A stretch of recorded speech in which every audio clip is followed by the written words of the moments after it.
But we won Thursday, Friday, Saturday, and Monday. They got Sunday. That's the scoreboard. I want to talk about iron lung and what it means to filmmakers returning to the craft of meaning. My name is Morris Litica. I'm a filmmaker who's been in the entertainment industry for over 20 years. I have produced, directed, edited short films, commercials, documentaries, feature films, all kinds of things. I talk about the craft and art of filmmaking and how to build better infrastructure and business systems around it. I know this is old news, but I want to talk about Iron Lung, the independent horror film made by Markiplier, which shattered box office records for, I believe, 3 weeks in a row. Iron Lung's the #1 movie in America.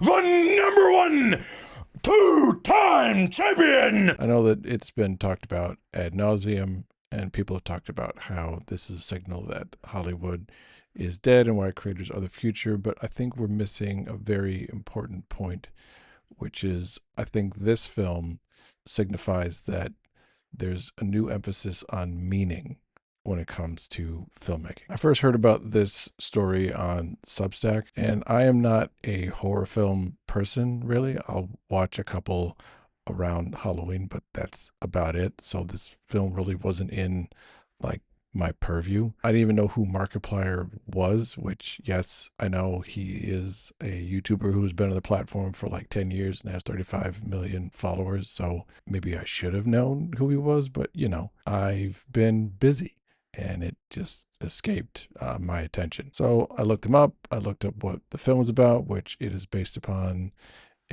I believe, an independent video game, which independent filmmaker, independent video game kind of goes hand in hand. And then I sat down and I watched his video where he talked about, you know, his reaction to being #1 for several weeks in a row. And the thing that really caught my ear and my eye was how much this meant to him and how much also it meant to his audience. I can't believe the audacity of you guys. I can't believe the audacity that you have.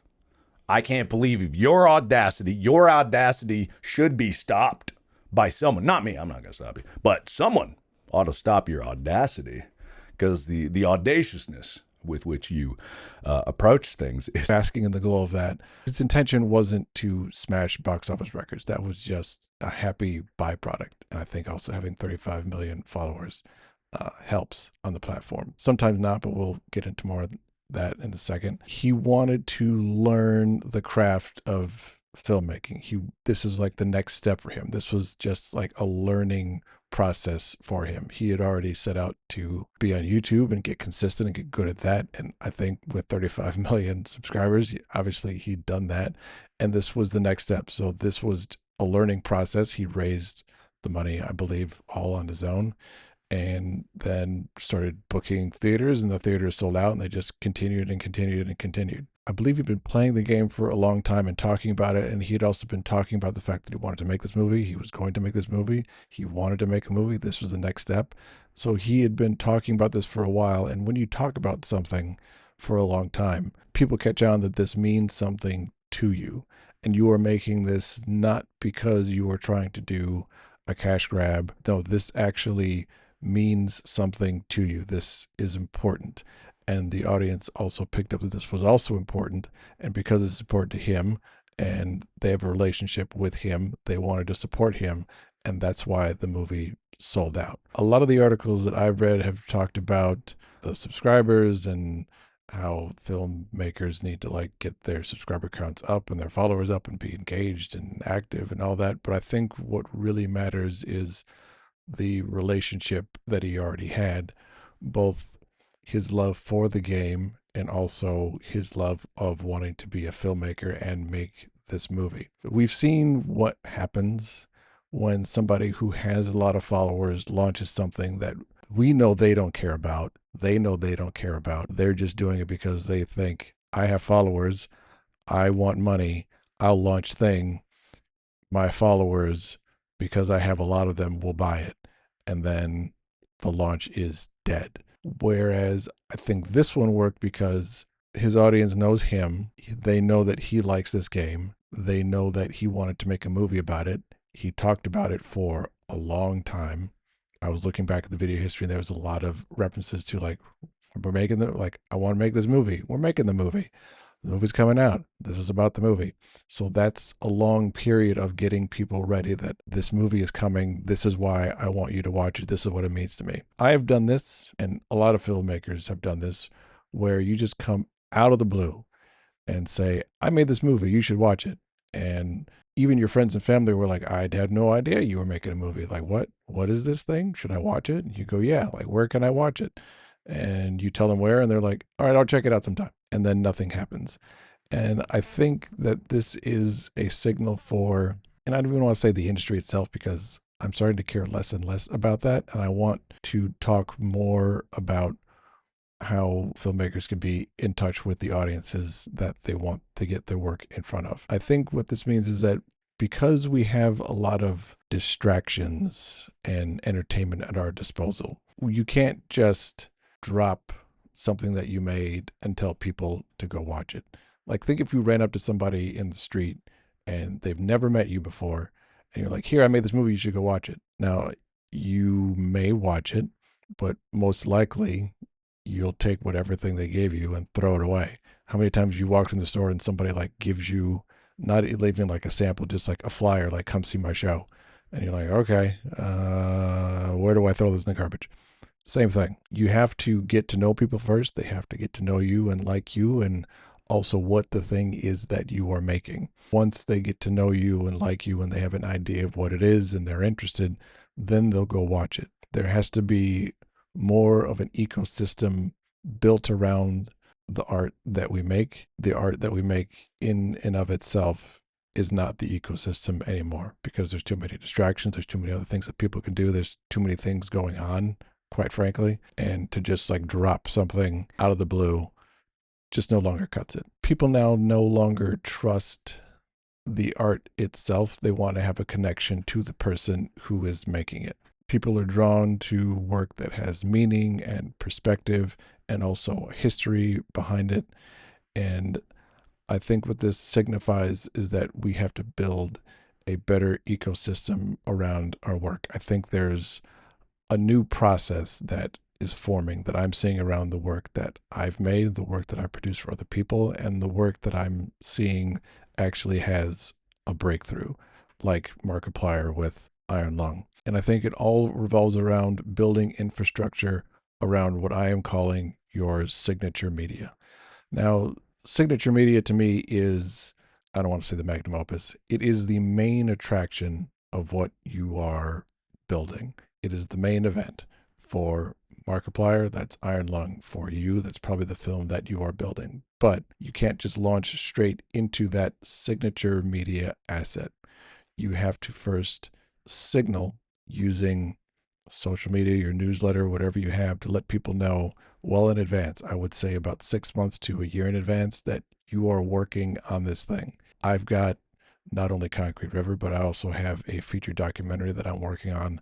And while I'm shooting it, I'm telling people about it now. I'm writing about it. I'll be posting about it. It's called Becoming Aria. It's about a musician who was beaten cancer twice and also recovered from a major car crash where she had to learn how to walk, talk, and sing again. And this is the first time where her identity is her own to choose, and she doesn't have to have the identity of either cancer survivor or car crash victim. I'm posting and writing about it now, knowing that it's probably not going to be finished for maybe another year or two. So that is the signal that I am creating. Now, the next step of this process is creating what I call entry points, which are little things that explore the world that you're building or that you're showcasing. In the case of Becoming Aria, we're looking at creating songs that she's made and releasing those. A short documentary of a storyline that we know is not going to be part of the full movie because the full movie is about a certain thing, but there could be something else that we explore in a short documentary that we can use as kind of a teaser, audio recordings of her thoughts, and release that as well. Just little things to get people interested in this world that you're building. And then as you get closer towards the release, people already have kind of an idea of what they're in for. They don't know the full story, but they have an idea of the world,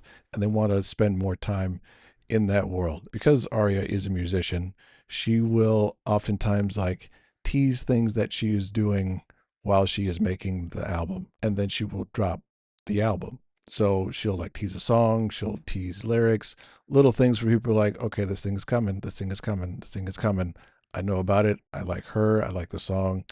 I'm here for when it actually does release. And then once you release your signature media asset, that's when I think you go through all the traditional steps. You put it through film festivals. If it's that route, then you move on to educational screenings. We're looking at partnering with some nonprofits to do some private screenings to raise money and awareness. Sometimes you'll do what's called a legislative screening, which is you get with a lawmaker if you want to create some kind of policy change. This is mostly for documentaries, but you can use it for narrative films in some circumstances. The movie Sing Sing did this to great effect. And then you move on to your streaming platforms like airplanes and cruises, which I did not know was a thing, but it is. But I think the other thing that we're missing a lot of is once you release the asset, you've signaled, you've gained people's interest. When they watch the movie has given people emotional tools. It's allowed them to feel and express an emotion that they didn't know was there. And usually after that, we just abandon them.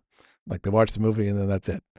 But I think there's also an opportunity to give people a place to explore the emotions and turn those into actual physical tools that they can use. There's two films that I worked on. One is called Forbidden Fruit, which was about a young kid trying to find food in a food desert. We did workshops in partnership with the local NAACP, and they would give out resources where people could actually go and donate food. Because I think a lot of times films release emotions and also identify problems, but we don't really have a place for solutions for those problems. But if you take that movie and either partner with a nonprofit or create an event, you can actually not just make people feel that there is a problem, but that they can actually take action and solve that problem on their own. The best movies are ones where the hero of the story solves their own problem and it's a regular person. And what I would like to see more of is actually enabling the audience to also be their own hero. So give them something to do. So that's the new ecosystem I see forming. You signal that something is coming. You create little entry points, little side projects, short films, audio experiences, maybe even like AR experiences that build out the world around it and give people a taste of what's coming. Then you have the main signature media asset, the main thing that you're making. This can also work for like books or video games. You have the main thing that you are releasing and people go to watch that. And then you have something afterwards where you can give people actual physical tools for things to do. People that can explore the themes even further and they can just linger in the world a little bit more. And this is a cycle that can be repeated. I often look at Spike Lee's Instagram. I also really like Werner Herzog's Instagram because it's just weird and funny. This is my Ice X. But Spike Lee is still talking about the films that he made 20 years ago. And it's this cycle almost like a garden. He's plant the seeds in the spring. That's all the teasing and the signaling. Then you have the time where you harvest everything, the summer and the fall. And then you have a winter period where you've pushed the movie as hard as you can, but you let it rest. But then you bring it back again. And you can maybe create a new entry point again. You can create a new short film within that same world or exploring the same themes in a different way, and you connect it to the thing that you already made. And this is the way that your film or your art piece does not have to just have one life cycle and then it goes away. It can continue and continue. It can be something that bears fruit for a long time, because I think that is the mistake that we all make. Is like we make this thing and we think that it only has one chance. It's like a lottery ticket. It's got one shot. And then if it doesn't make it at that one shot, then it's over.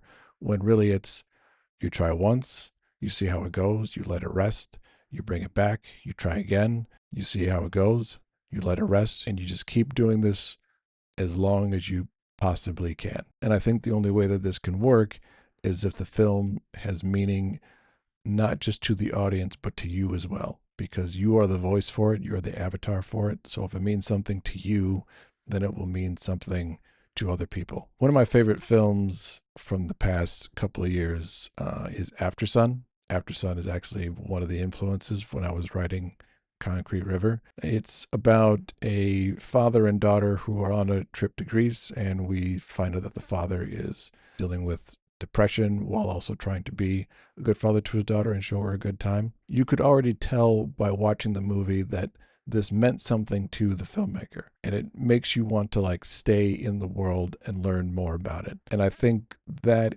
is what is missing from a lot of industry movies, is that we know it doesn't mean anything to them, and therefore it doesn't really mean anything to us. One of the differences between, say, a Marvel movie like the third Thor or Black Panther is that we know that when they made Black Panther, it means something to them.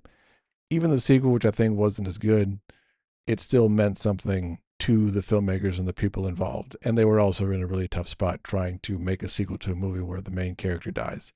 That's kind of hard. But I still went to see it because I knew from watching the interviews and also seeing how everybody was talking about it that this was a meaningful film to them. They were thinking about the audience and the people who were going to watch it. And that translates just the same way as Iron Lung and Markiplier's passion for not only this video game, but also this film that he was making and wanting to become a better filmmaker, get it better at the craft, translates to the audience. So when they heard this was coming out, the first thought was, I know this means a lot to him. I'm going to go support him.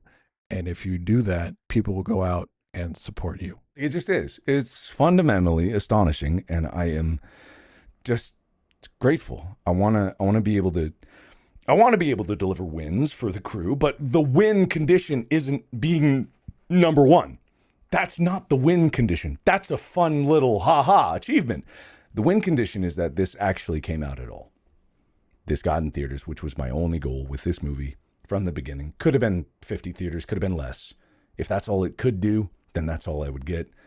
And I would be happy with the results either way, because I did it and you did it, made a movie, put it out there. Huge. Everything else is just icing on the cake. So while whatever happening in the Hollywood entertainment system is going to be what happens in the Hollywood entertainment system, the actual craft and meaning of filmmaking is not going to die. Not anytime soon. Even if AI gets really, really, really good, the thing that is going to stand out is the person behind it. I also have thoughts on how AI just can't do certain things, but we'll get to that in a later video. But meaning and intention will always matter. And I think that meaning and intention also has to be given towards other people who are also learning the craft of filmmaking. I think we've kind of hoarded this knowledge to ourselves for a little bit too long because we're trying to get to the top of this metaphorical hierarchy. Thank you for watching, and I will see you next time.